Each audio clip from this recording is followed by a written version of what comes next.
রাগ আর অভিমানের মধ্যে পার্থক্য কি? প্রথমটা সবকিছুকে পুড়িয়ে ফেলে, আর দ্বিতীয়টা শুধু নিজেকে পুড়ায়। কেউ ডাকতে না চাইলে তাকে শুধু সম্পর্কের দোহাই দিয়ে বেশি দিন রাখা যায় না।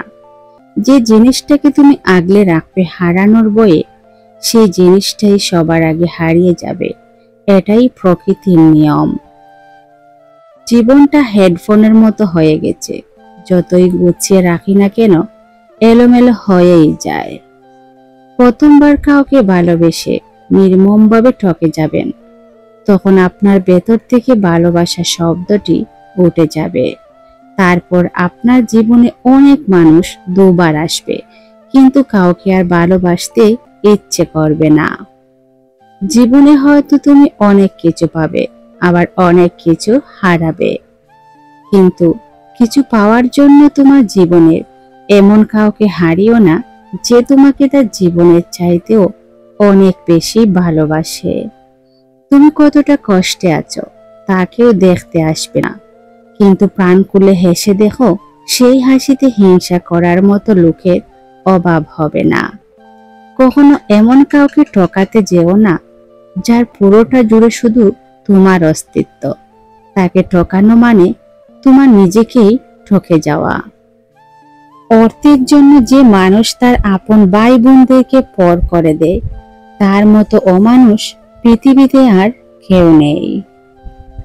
মিষ্টি কথা নয়, লবণের মতো যারা তিক্ত কথা বলে, তারাই আপনার প্রকৃত বন্ধু। ইতিহাস সাক্ষী আছে, লবণে আজও পোকা পর্যন্ত ধরেনি। স্বার্থপর মানুষকে তুমি বোঝাতে পারবে না যে তারা স্বার্থপর, উল্টা তারা তোমাকে প্রমাণ করে ছাড়বে যে তুমিই স্বার্থপর। ৩২ রকম যন্ত্রণা লুকিয়ে ৩২টা দাঁত বের করে হাসতে পারা মেশিনটার নামই হচ্ছে মধ্যবিত্ত। কেউ কারো জীবনে অপরিহার্য নয়, এই সহজ কথাটা যতদিন না পর্যন্ত আপনি বুঝতে পারবেন, ততদিন আপনি ভালো থাকতে পারবেন না। শুধু প্রেম করে বিয়ে করলেই হয় না, মানুষটা সঠিক কিনা দেখতে হয়। ভালোবাসি সবাই বলতে পারে, কিন্তু ভালো রাখতে সবাই জানে না। বাড়ির পাশের লোক মানেই প্রতিবেশী নয়, শুনে কম বুঝে বেশি। যা বুঝে তার থেকেও রটায় বেশি, তার নাম প্রতিবেশী। এই পৃথিবী তোমাকে যা দেবে তার পুরোটাই আবার ফেরত নেবে, অর্থাৎ তোমার কাছে যা আছে তা নিয়ে অহংকার করার কিছুই নেই।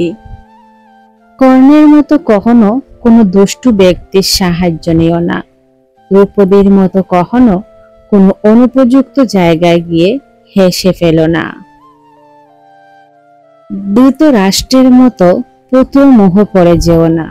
দ্রোণাচার্যের মতো অর্ধ শর্ত কখনো বিশ্বাস রেখো না।